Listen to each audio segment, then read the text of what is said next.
Alright, let's start this one as usual by explaining parsing rules. Luckily, everything we do on this encounter is being counted towards the parse, so no excuse not helping killing the ads. So there are no rules, all damage counts. When it comes to mechanics, there's only a bunch of them that can either directly kill you, or in some kind of shape or form can hinder your road to 99. However, on some of them you are not even in control, and it's up to someone else, like healers for example, to save you or else cause a wipe. Because of this fight is probably most patchwork-like in whole of ICC, with almost no movement and focusing mostly on executing your rotation. Let's start simple. First, spread out at least 12 yards from other people to prevent the Blood Nova from hitting multiple players at once. So the positioning of your raid should be similar to this with every single range spread. The main mechanic other than single target blasting the boss for a caster like us is dealing with blood beasts. Your guild should have any rotation for stuns, slows and knockbacks sorted, and there is a high possibility Boomie will be assigned to knock back these ads with Typhoon if they come close and are not killed fast enough. So just single target DPS them down and try targeting the one that is furthest away from you on the other side, as you will most likely aggro them, so you will maximize their travel time. Next one is Boiling Blood, which is a dot over time effect on a random players. This doesn't affect you pretty much, you don't have to do anything, just keep pumping, and good idea to use bar skin on this to prevent generating more blood power. Main mechanic of the fight is Mark of the Fallen Champion, which will gradually increase the healing pressure on your raid, eventually leading to wipe. Again, similar to previous mechanic, this doesn't require any action from your side, there is nothing we can do about this other than helping the healers using bar skin or healthstone, so just keep blasting the boss. In terms of strategy, not considering how to handle the ads, most too common strategies are dependent on when you are using your heroism. You either use it on pull, which leads to less marks of the Fallen Champion throughout the encounter, or you use heroism upon reaching 30% when Saurfang goes into frenzy to get through this phase as soon as possible, as he increases his attack speed by 30%. For majority of the guilds, the kill time is still way over 3 minutes, which will make your trends come off cooldown, making you able to use them twice, oftentimes even before reaching frenzy, so you can time them with heroism. So you should be able to use one trance with heroism and one trance without heroism while using any of these two strategies for now. So both of them are viable for reaching your 99 at the moment. We are using heroism on frenzy for now, but as everyone will get better gear and frenzy won't be that much of an issue anymore, I suspect that most guilds will be shifting to use heroism on pull, as this might give you a slightly advantage in terms of parsing later on, when the kill times will get much faster. Let's talk about Prepot. There is a slight RP before the actual encounter starts, but luckily this RP does not put us into a combat like it did on TOGC, and the combat starts right after Saurfang becomes attackable, similar to Sindragosa or Lich King. Because of this, and also because the kill times being more than a minute, it's well worth it to use a potion for prepotting. Make sure you are using some sort of add-on or weak aura like Bigwigs or Foji raiding pack, as they have timers when the actual encounter starts not to screw up the prepot. There is a slight chance that the kill time will attack the 1 minute mark in future when people will get better gear or some crazy new cheese strats will emerge. So if the encounter duration is around a minute or less, do not prepot and rather use potion during combat coupled with other cooldowns while in Lunar Eclipse. However, I don't think this is going to happen anytime soon for an average guild, so for now feel free to prepot. The only other thing to talk about is what potion to use for prepotting, wild magic or speed. Long story short, in terms of parsing, it's perfectly viable to achieve the 99 regardless of what potion you decide to use. Potion of Speed will most likely pull ahead, especially the better gear you have, as crit loses its value later on, but the DPS difference between them is minimal. I've mentioned this in several guides before, like in Margal guide, so I just use this section here. Feel free to skip this part straight to the pool if you're already seen this. In my current gear, the difference between prepotting Wild Magic and prepotting Potion of Speed is 11 DPS in favor of Potion of Speed for an encounter with 3 minutes duration. The longer and sophisticated answer though, when it comes to min-maxing, is that usually the Potion of Speed pulls slightly ahead the better gear you have. However, make sure to sim it yourself for your current gear setup.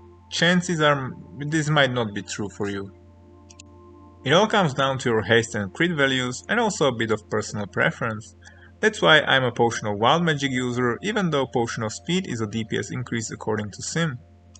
The Potion of Speed seems slightly higher for me, because with the higher crit rating on gear, is relying that I'm gonna proc Lunar Eclipse fairly soon, so the first few Starfire casts in Lunar Eclipse will still benefit from the Potion of Speed duration. Therefore, casting Starfire quicker is more valuable over crit, as your Starfire will crit anyway with or without the Wild Magic Potion.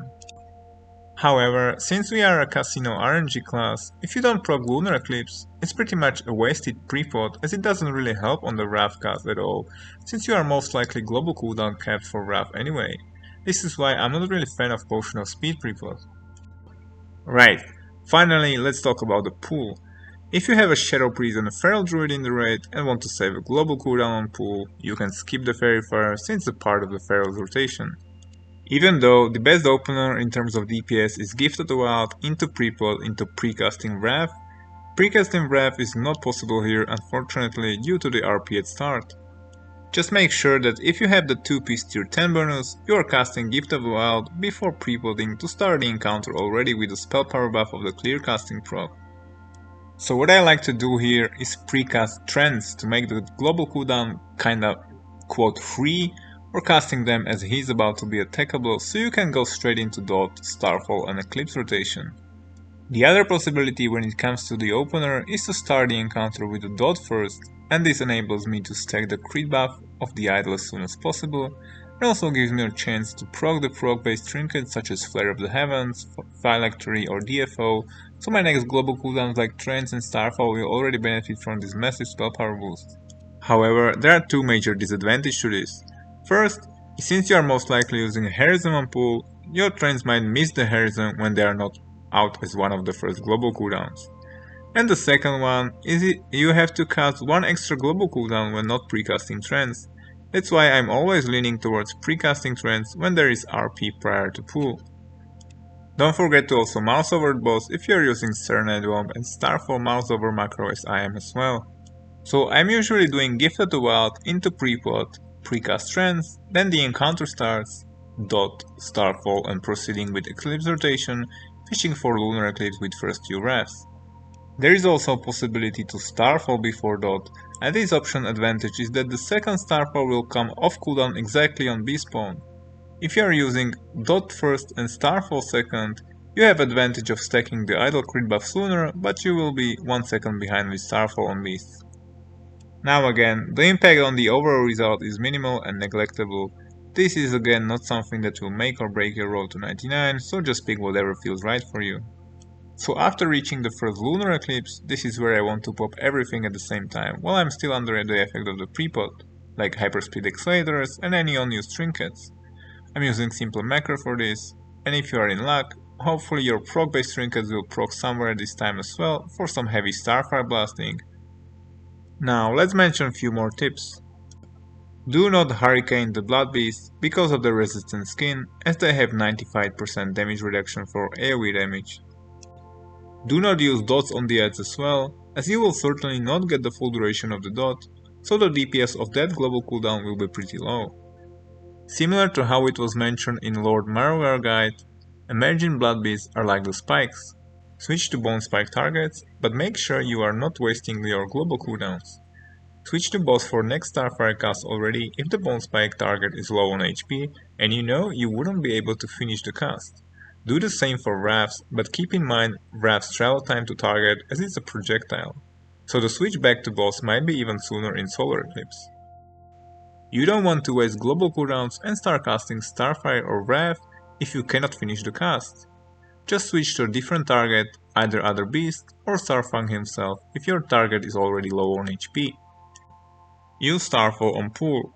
It's not worth it to save Starfall for the first wave of Blood Beasts, not only because you will have to wait and delay it for 40 seconds, but they are also essentially immune to AoE, so you will get almost no splash damage out of Starfall anyway. You do get the single target star hits on Beast, however, so it's still very beneficial to try to line up Starfall with Beast, but delaying it for the first wave is just not worth it. Since they are spawning every 40 seconds, your next Starfall will eventually line up with the third wave of Beasts if you've used it on pool. If you are using Glyph of Focus, make sure you are in range of the boss. Good idea to use any weak aura that gives you a warning if you are not in range for starfalling. Use Barskin on Boiling Blood if you are the target, not only to reduce the damage taken, but mostly to prevent him from generating more blood power. Use Barskin for Mark of the Fallen Champion to reduce the damage taken and help out the healers. If you are doing Heroism on Frenzy and your trends came off cooldown sooner, make sure to delay and wait to cast them just before Heroism. If you've used Heroism on Pool and you have multiple Shamans in raid, ask for second Heroism for the trends. The fastest kill times are already starting to crawl under 3 minutes, which will lead to only 1/4 of nature cast throughout the encounter. If this is the case for you as well, make sure you are using them prior to Heroism depending on the strategy when using Heroism on Pool or during the Frenzy. What kind of dot you should use depends on your gear and glyph setup.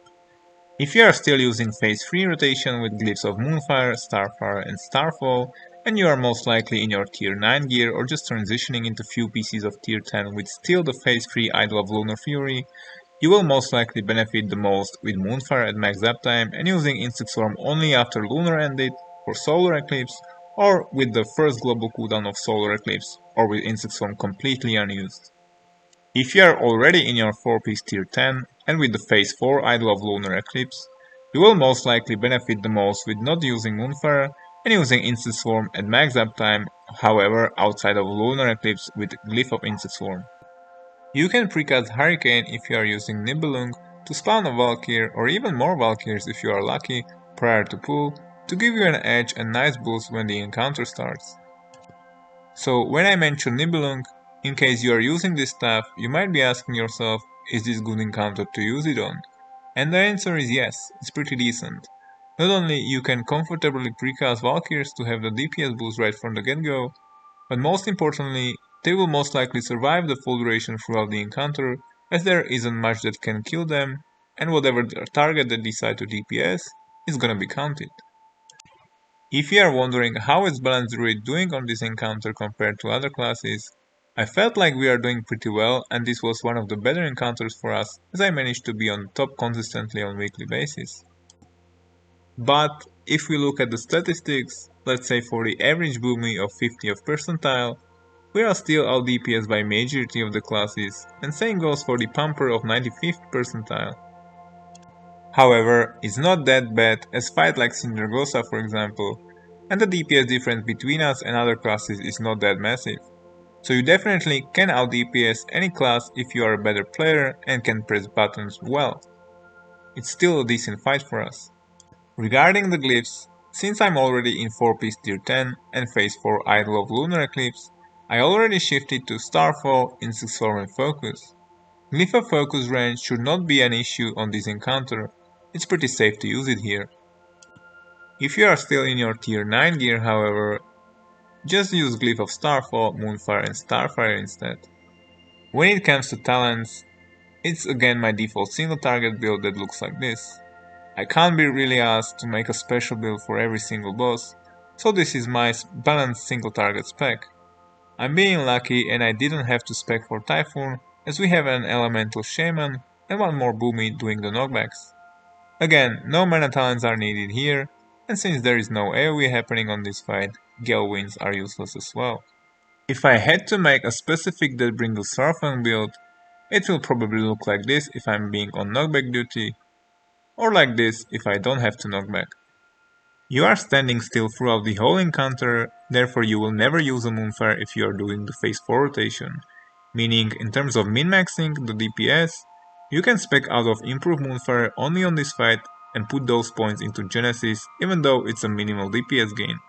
On bosses where you have to move and use Moonfire, it's not recommended to do so. Also, only other raw DPS gain boosts are Oaken Frenzy or Brambles. Since Oaken Frenzy is very weak on this encounter and can proc only pretty much from like Boiling Blood, you will see most likely 0 procs most of the time. Therefore, having more points in Brambles will probably give you more DPS output, especially if you are using Trent twice during the fight. And that's pretty much it. Thank you for watching, and if you like the content, I would appreciate if you like the video and subscribe. Thank you, and good luck.